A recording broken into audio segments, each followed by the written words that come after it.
because you don't speak Russian. So the first time I went through page 1 of the Bible, this person begot that person, I didn't really get anything out of it.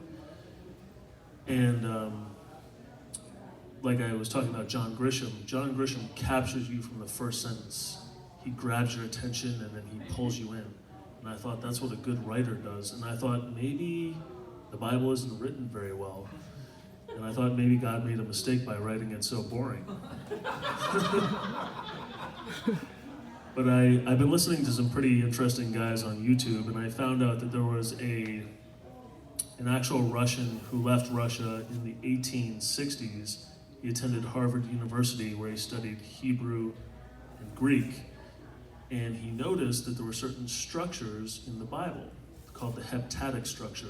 The number 7 is God's number. It's repeated over and over and over in the Bible 1,000,000 times.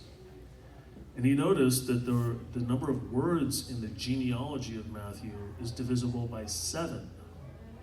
And he also noticed that the number of letters in the genealogy of Matthew is divisible by 7.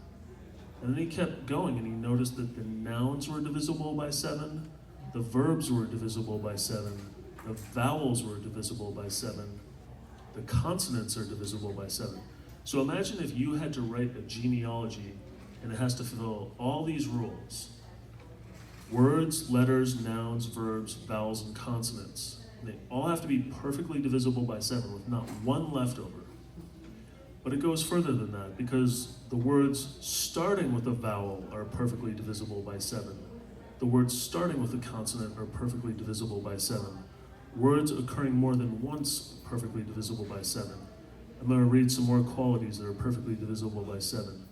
Words occurring in more than one form, words occurring in only one form, words that are not nouns, words that are proper nouns, individual proper nouns, male names occurring in different ways, and generations. So this Russian guy named Ivan Panin, he went on to find 75 qualities in the genealogy of Matthew that are perfectly divisible by 7. It took him 50 years, and he wrote 43,000 pages about it. And what we see here is a level of perfection that a human being can't attain and that a computer can't attain. A computer cannot make a genealogy that makes perfect sense. So when I was in college and I was reading, it was like, Adam gave birth to this person gave birth to this person. I was like, man, this is kind of boring.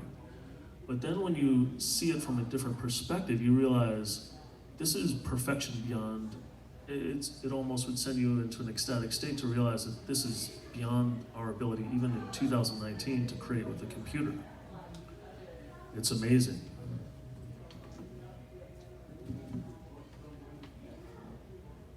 Again, I just want to challenge everyone to listen to the Bible 15 minutes in the morning and 15 minutes at night. I want to reiterate that car time is Bible time. And thanks for coming out to watch the Bible Project. We'll see you in the next few weeks.